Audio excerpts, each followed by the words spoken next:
Hello, everyone. Welcome to our next episode. I'm so excited about this because we have a very special guest on with us today who is going to share his story. He is going to also share about what he has going on right now and some really exciting stuff that's coming up. So please welcome on here Justin Winstead. Hello. Hello, Taylor and Laurie. Thanks for having me on. Excited to visit with you today. Awesome. Well, thank you so much for joining us, and we're just really excited to get into it with you. And from our prior conversation, you just sharing like your experience in ministry and coaching, leadership, and now as you guys can see, if you're watching on uh, on YouTube, you can see his book in the background that he is an author and has a new book coming out. So just a lot of exciting stuff. But I want to start at the beginning, Justin, and just, kind of share your story and what led you to where you are now. When was like that first encounter with Jesus? And then, I know there may be some hardships that came through walking with Jesus, and just kind of start at the beginning. Yeah. Well, if you're trying to figure out this accent, if you take Louisiana country boy and Louisiana Cajun boy and put some Texas twang in it, this is what you get. And so that is a part of my story. Is I'm originally a Louisiana boy. Grew up in a small farming town. My dad, great person, but was a high school dropout and always did manual labor.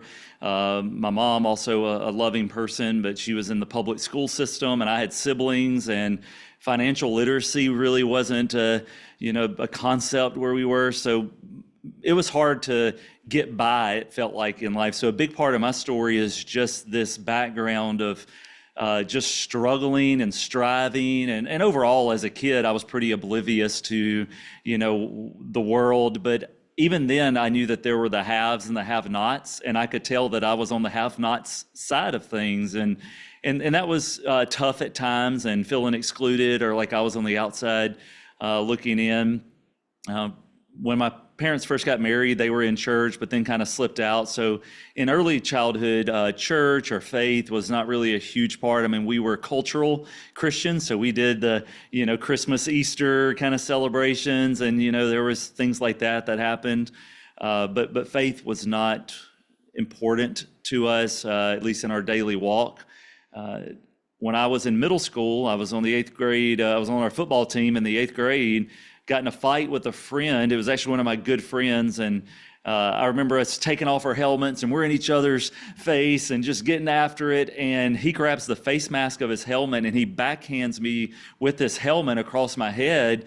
And I was kind of a rough and tumble guy, so I got ready to launch into him, and I stopped because I felt like someone was holding me, and there was nobody there, and I couldn't figure out why. I just felt restrained from hitting him. But so I turned the other cheek. It was the best thing I could do to just like try to, I don't know, throw something like, oh, you thought that was something. Why don't you go for the other side? And anyway, that fizzled out. And my best friend said, hey, you had a pretty rough day at practice. I'm sorry that happened. He's like, why don't you come over to our church tonight? Our youth group's getting together, having pizza, and going to do a little thing after. So I went for free pizza and to unwind after a stressful day, and really ignored most of what was happening until the speaker reading from the scripture started talking about turning the other cheek. And I thought, oh, well, that's really coincidental. That just happened today, and I'm not even sure why. And that caught my attention.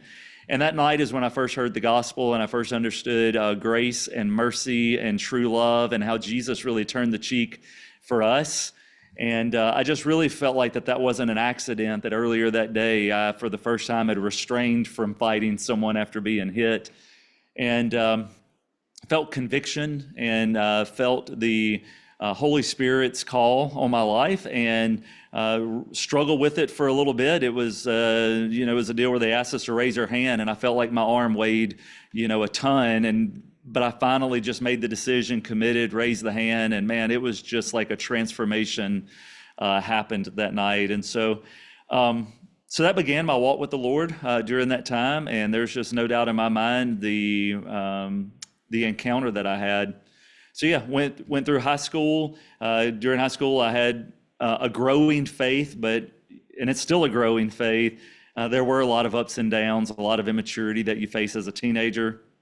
But I ended up deciding that I wanted to go into the ministry because I love people. I wanted to work hard, but I thought money was bad. Rich people are evil. And if you were successful in business, you cheated your way to get there. So a lot of the occupations that got thrown out there as potential parts or ways forward just seemed they seemed dirty to me. They seemed wrong. And so I thought, well, what's the most noble thing? And in my mind, the most noble thing would be to go work in church ministry. And that's where I thought I was supposed to be. So that's where I went.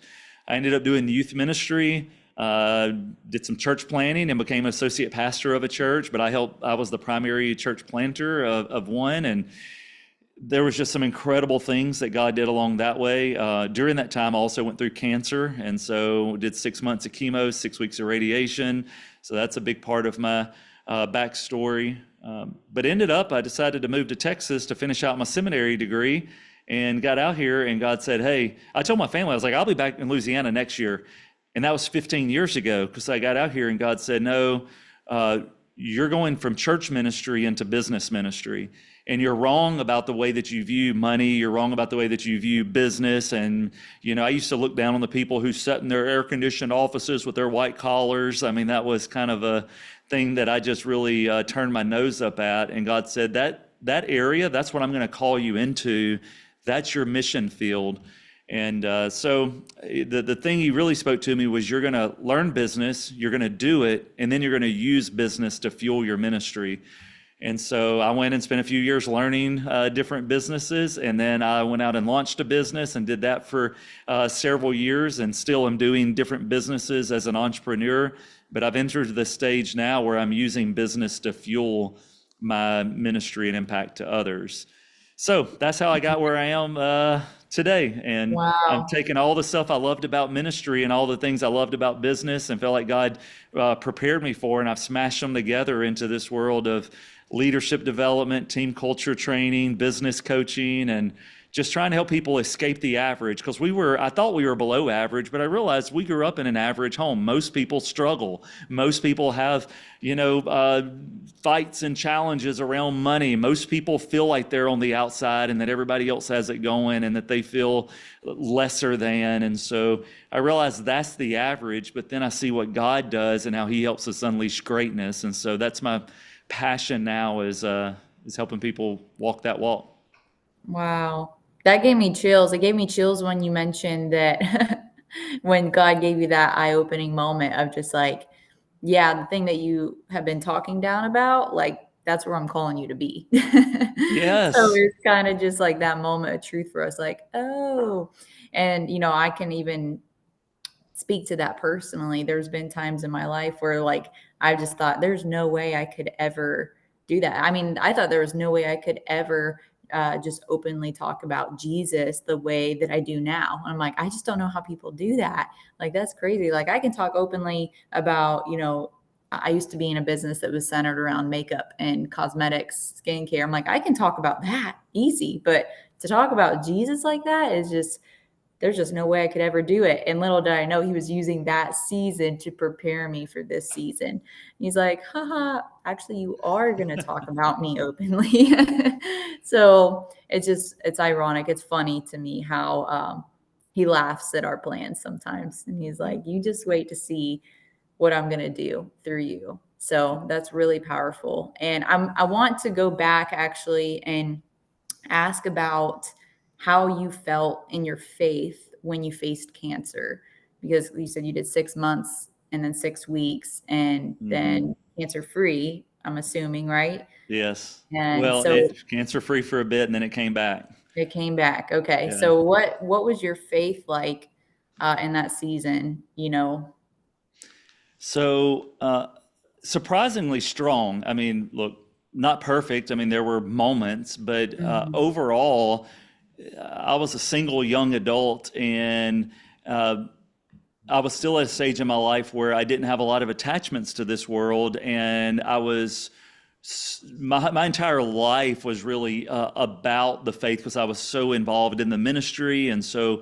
the other thing kind of about my backstory is that I had my parents, 4 grandparents. I had my 3 great-grandparents that were living, and I knew my great-great-grandmother, and they all had siblings and just different acquaintances. So I was around a lot of old people growing up, and people were always dying, and funerals were a part of they were just part of life. And so I'd attended dozens of funerals, by the time I graduated high school. And I look at the rate that my children, I have 4 children now, and they've maybe been to 2, and they're in their teen years. It's a different experience. So saying that, I was a little bit desensitized to the death experience. I had taken some philosophy classes in college about death, and then my faith and my biblical worldview was really strong. So at 20 years old, when I got this news, my faith was really strong that, you know what, if I die, I'm okay with that. If I live, I'm okay with that too. Whatever it is that God wants me to do, like I'm fine with that. The crazy thing is, I feel like I've grown up in many areas of life. I feel like in this particular area, I may be weaker today than I was then, because now I've got a beautiful wife, I've got 4 kids, I've got an incredible home, I've had experiences, I've built things, I have desires of things I want to accomplish. And in a strange way, even though I've become stronger and better, I do feel like I'm more attached to this world, and that I would probably have more doubts today. But during that time, God was good. He spoke several things to me during that time, 4 in particular, and all but one of those has already come to pass. And he was just amazing during that time, and was so thankful that he brought me through the journey. Wow. Yeah. That's powerful. And I think that's just a testament for anyone walking through such hardship, or any similar hardship of just sickness, that, the importance of your faith in that season to just, some things that we walk through are genuinely scary, and it's like, okay, it's uncertain, it's scary, but you have your rock and your firm foundation. And I think that makes all the difference in your healing journey. Certainly. And, I'll tell you a really cool part of this story, because when I say faith too, I think sometimes people get this idea that when you walk through suffering, your faith is trying to deny the reality that you're in, or that you just try to pretend it's not as bad. In fact, I heard one person say it, and I kind of like the heart behind it, but he said, faith is pretending it is so, even when it isn't so, in order to make it so. And that's true. Sometimes your faith does, if you think about it differently, it does affect your outside circumstances, your external. But for me, faith was really about, God, what are you speaking to me, and what are you doing in my heart, and how do I view this the way, and I'm going to trust you to do whatever you're doing in this situation. And so one example of where that came up in a real world situation, I think that may be encouraging to someone out there, is I was serving as youth pastor of this church, and it was not a traditionally charismatic church or anything like that. It was a more conservative one. And this guy comes up to me after hearing the news of my cancer, and he catches me beside the pew. And I knew of this guy a little bit, but not too close. So it really shocked me when he slammed his hand on my forehead and just began to pray healing over my life. And it was so jarring to me, because that's not really a part of the faith tradition I was a part of. And so I'm kind of startled by this, but as he's praying, I was like, God, what do I do with this, and how do I respond, and how do I think of this?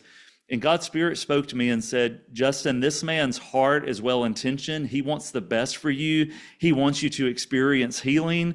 And I'm going to answer his prayer, but I'm going to heal you through the doctors and the nurses and the treatments. I'm not doing the miraculous healing that he's actually praying for, because it's my will for you to go through this trial, to go through this journey. And so I will heal you, but I'm healing you in this other way. And so I was really grateful. So he got done with the prayer. I thanked him for it, but I walked away just knowing that this was part of God's plan for my life, was to walk through this treatment journey. Well, fast forward 6 months of chemo, followed by 6 weeks of radiation. Cancer's gone, going back for regular checkups. And about 6 months later, on my 6 months checkup, The cancer had come back, and that was revealed, I think, on an x-ray. So then they said, hey, come in for a CAT scan. So I did the CAT scan. They see it, but they're like, we need one more thing. We need a PET scan. So let's get a PET scan to take another look. Well, in between the CAT scan and the PET scan, I got up and told our church, hey, I think my cancer's back. And in that moment, God's Spirit said, this time I am going to do a healing, because I could have all along. And the church gathered around and prayed over me, and I went for the PET scan and it was gone. So they redid the CAT scan, it was gone, and they were just kind of baffled, but God took the cancer away. So I had it twice, but didn't have to go through treatments the second time. And that was just God saying, hey, I can do either one, and you can't put me in a box, and you got to trust me through this process. So that's amazing. And actually, when you think about it, it was like he said, sometimes I'll let you experience the world, but sometimes you experience me. Yeah. That's what I'm really feeling in that moment. And I also kind of want to share, going back to, and I've worked with a lot of people that struggle with purpose, and they think that it's something that their heart might be desiring. And yes, that is the case. But sometimes God's plan is like, oh, you think that's not at all what you're going to do? That's exactly what you're going to do. So sometimes that's why we have to be so in alignment with God's plan, because when we get out of alignment with his plan, things aren't working. And we're like, why isn't this working? It's because you're trying to do your plan instead of his plan. And so I just kind of wanted to bring that back to the listener to understand that sometimes things aren't working is because you're not lining up with his plan to prosper you and to give you hope in the future. And so you're like, why is nothing working? Yeah, that's so true. And I know we may talk a little bit later about my upcoming book release, but there is a chapter in my book, Become an Improver. And the chapter is on purpose, because that's one of the things I do daily is coach people on their purpose. And what I've done in the book is I've divided two concepts. One is your natural purpose, and the other is your divine purpose. And so for people who aren't believers, who are maybe in the business world, and I'm coaching them in a company I'm a part of, I can coach them on discovering a natural purpose that helps them achieve profit in life. And there's a way of doing that. But then for the believer who wants to go beyond profit and get to peace, that requires you to be in your divine purpose. And so when you go through natural purpose, what we look at is we look at the passions and proficiencies. So to your point, what do you desire? What do you like? So your passions, but also what are you good at? Where are your giftedness? We look at the people and places that you're interested in and burdened by, and what comes to your mind when you think about the people that you are meant to serve. And then you look at pressures and problems. What kind of pain points can you help relieve for people? So anybody, regardless of belief, can walk through that exercise and find out their strengths, abilities, desires, opportunities, even where there's a market for it, where they can make a living. So people can walk in their purpose in that way. But then for the believer, in order to experience the fullness of God's peace, we've added one more circle, and that circle is the pull and the promises of God. And so you have to look at what has he told me and what does his word say, and then where is he pulling? Where does he go? And when we get into that, it's really awesome, because sometimes people are like, well, I'm a little bit less passionate about that, or a little bit less proficient in that, but that's where he's pulling me. And sometimes his pull overrides all of these other things. There's a book called The Gutter by Craig Gross. And I don't know if you guys are familiar with him and his ministry, but xchurch.com and, creating a church out on the Vegas Strip. That's not the place that he wanted to go necessarily, or even felt equipped to go. But that's the gutter that God called him to. And gutters don't have to be dirty places like, the sex industry in Vegas. Gutters, for me, it was the gutter is the boardroom and the conference room. And that's not what that's not what I thought my life was going to be about. So one movie that God spoke to me through was Batman Begins. Have y'all seen Batman Begins? So as a boy, Bruce Wayne falls down into this little cave or well or something, and these bats come flying out, and they really scare him, and he develops a phobia of bats. And as he grows into adulthood, he has some things that happen, and he decides, I want to be a catalyst for good in the world. I want to be a hero, and I want to fight evil. And the person training him says, well, if you're going to do that, you've got to overcome your fear. And he's like, well, I'm not afraid of anybody, and I'm not afraid of death. And And he's like, yeah, but you've got this fear of bats, and you've got to overcome this fear of bats in order to be the hero that you want to be. The cool thing was when Batman overcame his fear of bats, he didn't just plant that flag and leave it behind him and like, okay, well, I'm glad I got through that. It became his image that he walked in every single day. It was the thing that every day he was reminded of this thing that he used to be so afraid of. And that's what God said, Justin, I'm going to do that with you. You don't like the business world in part because you're ignorant about it, but mostly because you're afraid of it. And the very thing that you don't want and you're afraid it's keeping you from doing your mission that I've called you to do good in the world. You've got to not only overcome that ignorance and fear, but you're going to get up every day and look in the mirror, and that's the place I'm calling you to. So. Yep, God, his plan may not line up with your plan at all. So, it's almost like his ways are not our ways or something. what? I don't know. I think I've heard that somewhere once. No, that's funny. Yeah, I'm actually, that's another thing, speaking of like God, like all of a sudden he's like, you're going to write this and you're going to write this, because I've been working on a book called God's Plan to Prosper You. And I'm like, who am I to write that? But he's like, you're the one I chose. So I'm like, okay. So we just have to go, we got to get into alignment. I don't know what he's doing, but I just listen and I do. And I think that is one of the keys that I'm really passionate about, is people understanding that God is speaking to you all of the time. You just have yet to learn to discern his voice over your own. Sometimes you don't even know your own voice. So I'm guessing, and I feel like God brought that up as a way of like, when did you learn your voice over his voice? Yeah, that's a great one. I actually think, and this goes against the way I normally frame things, so I think a lot of things just need to be experienced, but I think it started academically for me, was understanding the theology of the scripture as it relates to God's voice, and then understanding that sometimes I had confused what the world was saying, what was saying out in culture, what other people had said into my life that maybe weren't following God, and then just my own desires, and then the temptations of the evil one, because we have lots of inputs coming at us.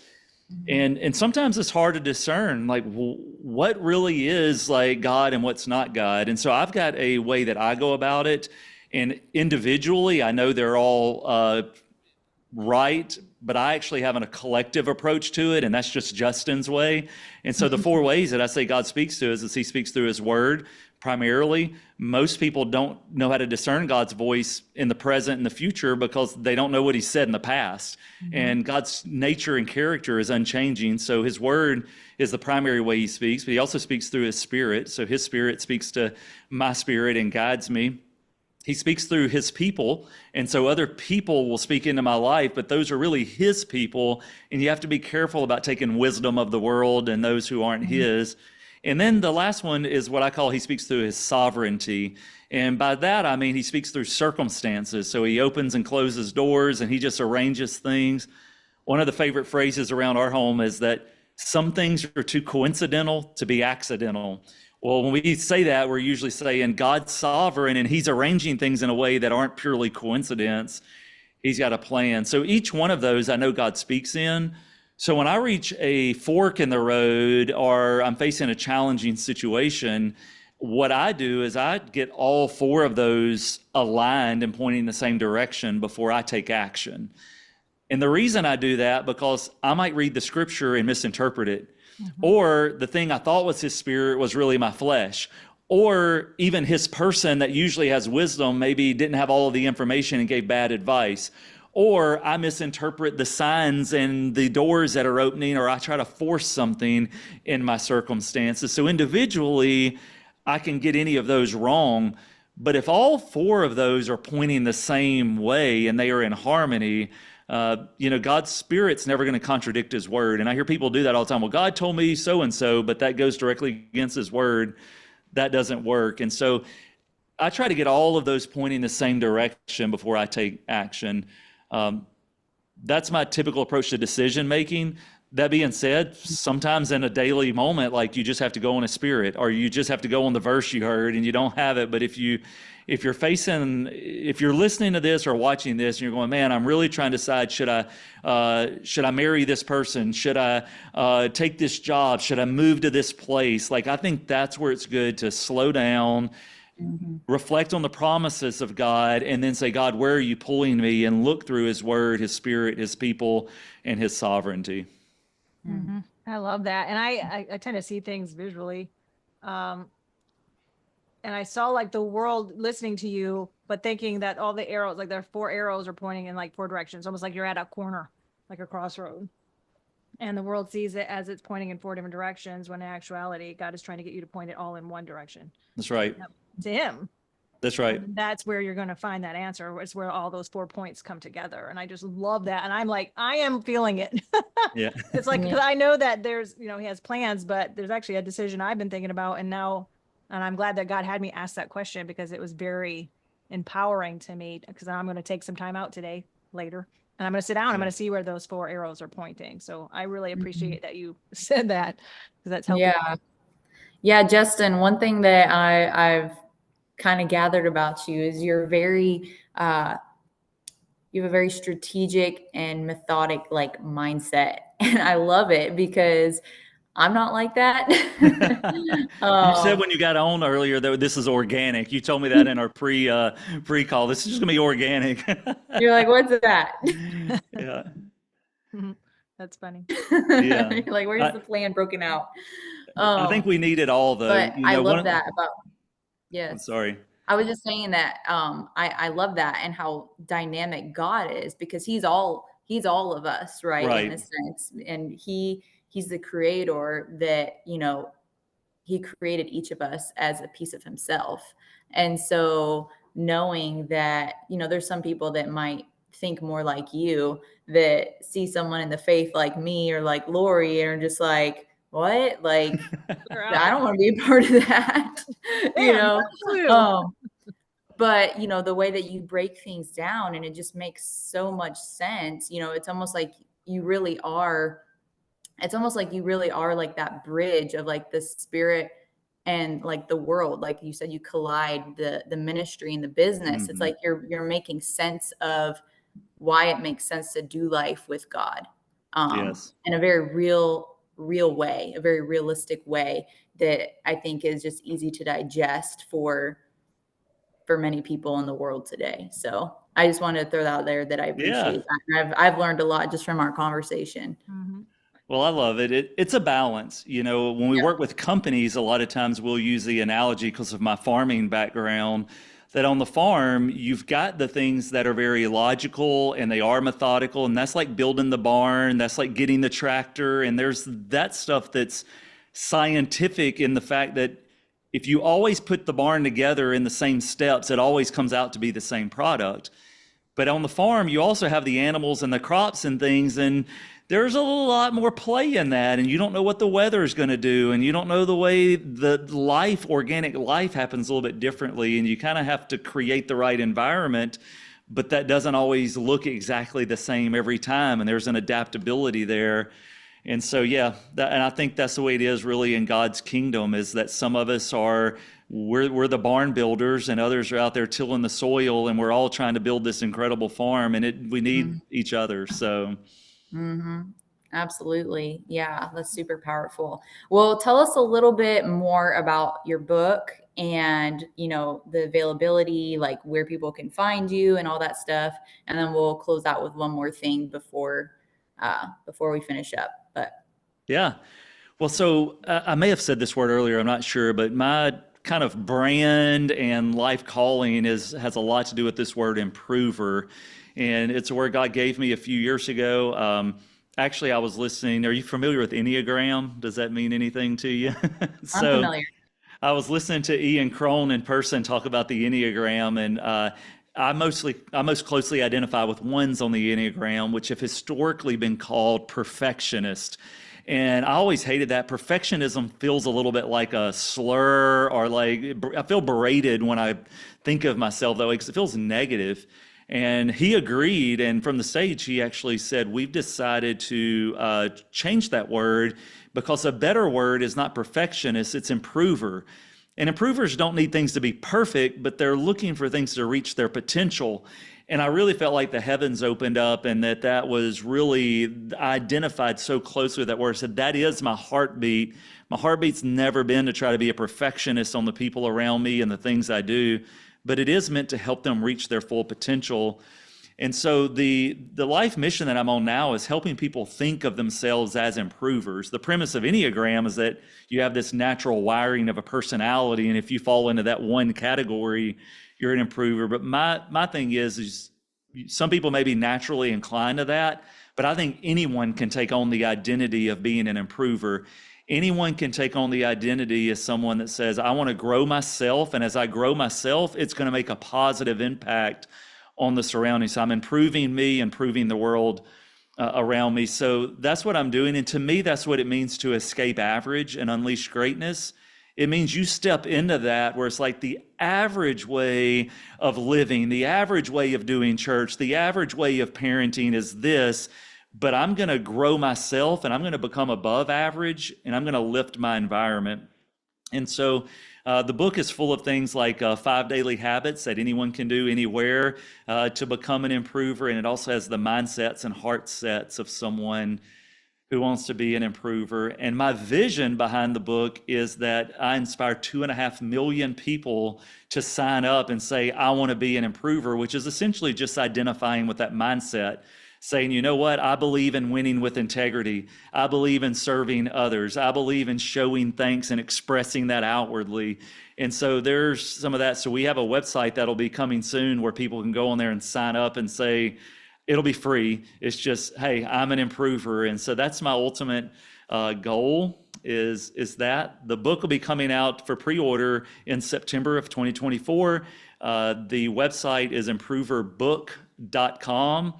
And it's written for people who want to grow personally or professionally. It's written for people who are from a strong faith background, but also it's friendly to those who aren't of the faith and they want to grow as well. There's something for everyone in the book.